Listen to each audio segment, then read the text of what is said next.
Peter and I are going to tag team on this presentation. My role is to just briefly introduce to you what the IFPRI country programs, and I'm going to talk about the methodology we used and the case studies that we drew upon to make our findings, and then Peter will follow me with the detailed findings that we have. So I need to be fast so that Peter has time. So just a brief overview of the IFPRI country program offices. I can't say too much about them, but let me say a couple of things. One is that, of course, IFPRI has outposted staff in many more countries than this. So the way we define country programs for the studies were offices that were formed to look at a range of issues with at least one key objective being to help support national policies in that country. So we have, in addition to this, we have regional offices and other staff that are posted to manage projects. We have had a number of country programs operating over the course of time. There were a few very early ones in the early 1980s in Bangladesh, in Malawi, and in Egypt.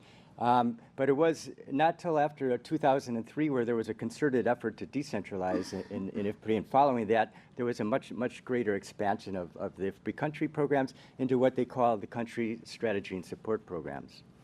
And maybe just one other point to make is that some of the programs had a very finite life. They're no longer continuing, the ones that are on this map here. Others have continued for various phases of time. In some countries we had a program and then after many years have renewed it. So there's all different types of situations. This gives you just a general overview of how IFPRI's decentralization process has progressed over the years. So you'll see that in the yellow bars at the top are the number of outposted IRS, internationally recruited staff. Over the years, and you can see around 2004-05, after the country programs were opened, that there was a tremendous expansion in the numbers up to 44 today. So let me talk about the objectives of the studies. Karen actually mentioned it already, a midterm assessment of IFPRI country programs and decentralization strategy to find lessons for making them more effective. We have 3 sub-objectives which define 3 different studies that we did as part of this analysis. One is to identify factors that are associated with successful cases of informing policies and improving capacity, and this drew upon reflections of IFPRI country program leaders, and I'll talk to you in a minute about how we did that. A second one was to conduct an in-depth assessment of country strategy support programs in Africa with a focus on a few selected countries, and that drew upon reflections from a number of stakeholders, and that involved an external consultant that we hired to do that. And then third was we wanted to try to develop an advance to see whether a methodology was feasible and possible to look at the quantitative impact of the country programs or the decentralization process. So we had a quantitative study that we've done. We're not going to talk too much about that today, however, because that in itself would require, I think, its own policy seminar, but we will mention a couple of results, and I'll give you a flavor for how we did that. So the conceptual design is, so each of these columns represent a different study that we did.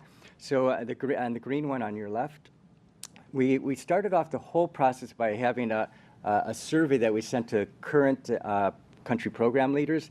They identified many successes that they had, going back in time too, drawing upon successes that may have happened from one of their predecessors as well. From that, we took a sample that we wanted to use in a more detailed, structured questionnaire with each of the country program leaders. And for here, we wanted to focus on a very tangible outcome that happened, and one to which they could speak to very well, that they were quite closely involved in, as opposed to some of the other successes that may have been from a predecessor, for example. Then Peter and I interviewed all of them, and in the course of that, although we focus on a particular success, we gleaned a lot of other lessons during the course of the interviews about what works in general, what doesn't work, and why some other research hadn't had the same success. So we completed that study, and there's a paper on that. That study fed into this deeper dive into the African country programs. So we had Eric Tollins was a part of our team, and he interviewed quite a few stakeholders, the country program leaders related to the Africa work. And then he visited 3 countries that were listed before. So he visited Malawi and Ghana and Uganda, talked to a range of stakeholders, also sent out a formal survey as well to draw upon. And then on the basis of that, we try to combine some of his findings on the qualitative side, which the ones we had as well. And from the two of them, we've developed a synthesis paper that that we have as well. And then finally, on the quantitative side, we thought, well, with the awareness that we have had such strong qualitative impacts, we thought that this would provide the justification for going ahead and trying to see if we could quantify those. So Sam Benin led some work to look at this, covering 57 countries over 33 years. And there's a lot of challenges in this kind of analysis, having the right structure of the models, missing data on potential control variables, et cetera. So the results, we have to put a lot of conservative, they're very conservative, cautionary types of results. And we won't talk too much about those results today, but if for those of you who have picked up the brief, you'll see that there's a brief on that.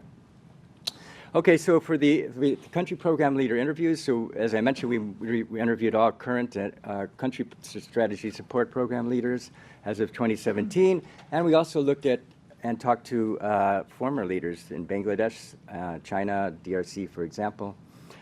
And as I mentioned, we agreed to focus on the case study examples where there was a clear outcome and the influence was perceived to be significant.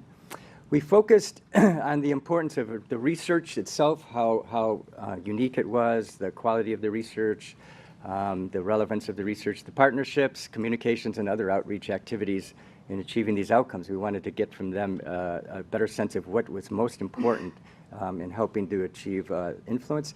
And then we looked at the kaleidoscope model to give us some guidance on how we might analyze these successes as well, whether there were other influencing factors that were either inhibiting or facilitating policy change. Oops, I don't know why I did that.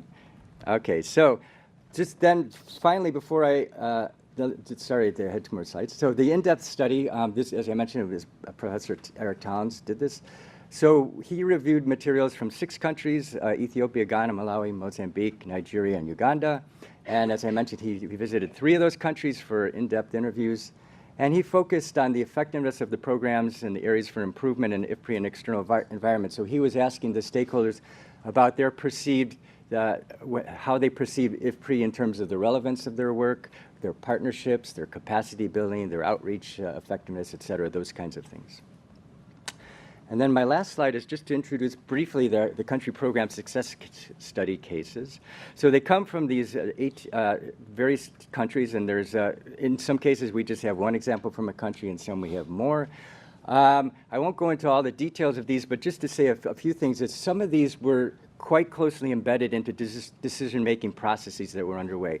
So there was, say, a drought. There was another crisis where information was needed quickly to make a decision, or in Costa Rica, they needed to sign the Central America Free Trade Agreement by a certain deadline.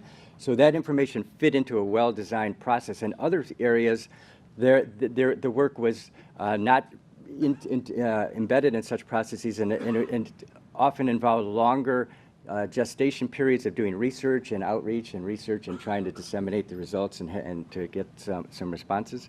But as you can see from here, there's a range of work on programs, on policies, and on capacity as well. And so I think that's all I'll say, but you'll get a little bit more flavor for some of the work when Peter presents his findings. So thank you.